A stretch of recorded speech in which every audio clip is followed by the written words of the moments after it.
Manta Ray, a specially designed hydrojet submarine vehicle with a capacity to hold 12 people. This week on Dark Corners, something for the ladies. The kitchen. A doctor hedges his bets. But I'm pretty sure it'll be a baby. And Black Sabbath are inaudible on the ocean floor. Like all heavy metal underwater. The underwater city features Julie Adams, who got into more famous trouble underwater in The Creature from the Black Lagoon.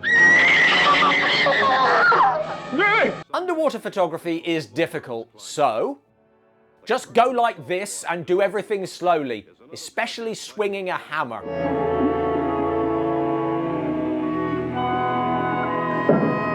One of the problems with underwater scenes is that they can be sluggish and silent. The underwater city tries to solve this problem by adding voiceover. Dr. Halstead and his men select the spots where their future equipment will be secured, while Went now checks the sand on the sea floor.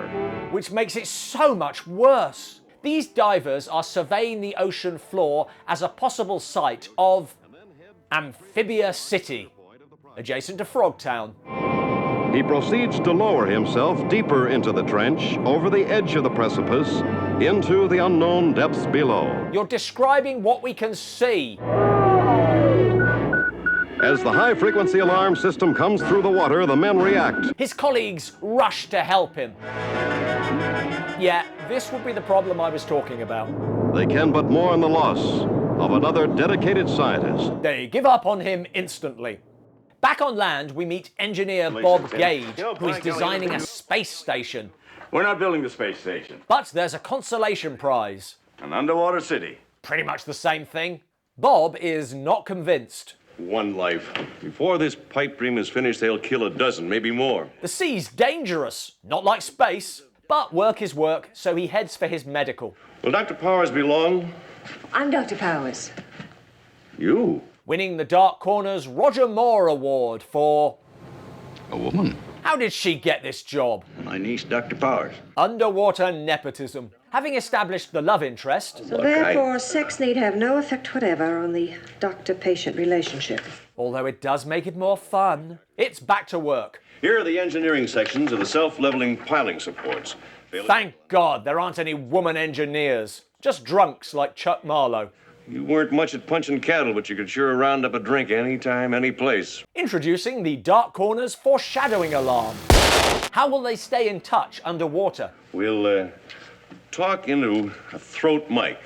The voice tones will be converted into a light beam. Then the listener unit will pick up the light beam, convert it back into sound, and that'll be piped into our helmet earphones. I think we'll get the science advisor's take on that. Dad, can divers talk to each other via a light beam?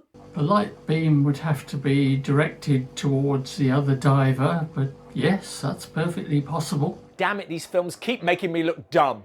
Building begins. I don't know if this harrowing scene was kept off screen because manta rays aren't dangerous, or because this movie avoids, like the plague, anything that might qualify as exciting. We just had another man killed by sharks. It's not going brilliantly, to be honest. Accidents are part of construction. What construction site hasn't had the occasional shark attack? Another key member of the team. I'd like you to meet our dietitian, Phyllis Gatewood. A woman? That's fine, dietitian's just a glorified cook. There's also Lieutenant Steele, who's going to bring his new wife along. Guess where we're going to spend our honeymoon? I wish it didn't fade out there. I'd love to have heard her reaction. Construction complete, they head down. That's it. Slight problem here when you compare the size of the submarine to the buildings. That's supposed to be 3 stories. That's right. Would you like to see the view? Of course. The window giving a first-rate view of the building you're standing in. They settle in. Our first home. I want a divorce. We're now close to the halfway point, and you may have noticed there's not a lot of drama. It's more like an infomercial. The agar farms provide the source for vegetable matter. I'm starting to think the filmmakers might have invested in an underwater city. The closest it gets to stakes is Chuck's search for booze. Now I understand. This is a still. You're right. He explores a nearby wreck. Please, God, let it be liquor. Wow, I was kidding. Yeah, that should work. But nearby, a giant octopus completely ignores him. There's also an elephant in the room. Why? Why, it's a vast, untapped, abundant source of food. Very true. Not convinced you have to build an underwater city to exploit it. There is also another reason. Just suppose there should be a nuclear war. That would liven up the second half of the film. Back with Chuck, the stakes rise as Monica goes to look for his stash. Wow, something happened. I'm sinking deeper. And the octopus has got into the scotch. Just let me get myself out of here. It frees itself, only for someone to drop a giant eel on its head. Back with Monica. Bob, she's stuck. Thanks for the update. And she is saved, with neither the octopus nor the eel coming even close to being a threat. But the fact that the floor cracked under her feet has raised a red flag. I don't believe this survey is complete. That seems like an oversight. And as they hold a dinner for invited dignitaries... This whole amphibious city area is undercut, undermined by the curtain in the trench. This was the job of that guy who got eaten at the start. Unfortunately, nobody else followed through afterwards before starting construction. That is unfortunate. The bottom could collapse, take amphibious city with it down into a 1,000-foot trench. 10 minutes before the end, the film finds some jeopardy.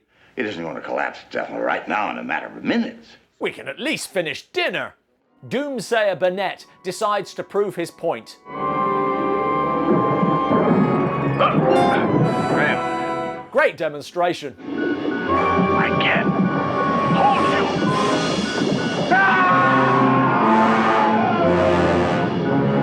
you. Finally some drama, and appropriately, it is quickly undermined. Gentlemen, this is the world of the future.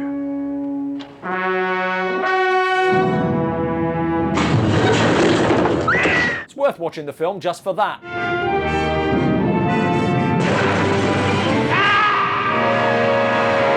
The inhabitants flee for their lives. Dr. Halstead. Ah, screw him. Fortunately, the Navy comes to the rescue. Wow, I'd assumed they were deeper than that. This isn't the worst film, I mock, but there is interest to be had in a more measured approach. But if you eliminate dramatic events, you do need to substitute in character drama. Who are these people? I don't know it, I don't care. The closest we get is Chuck's drinking. Hooray, and up she rises. Which is portrayed as comic rather than the dangerous problem I can see it being in this situation.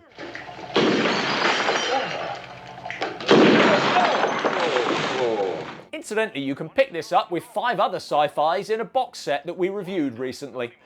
I must confess, I'm impressed. Thanks for watching. Please drop a giant eel on the like button.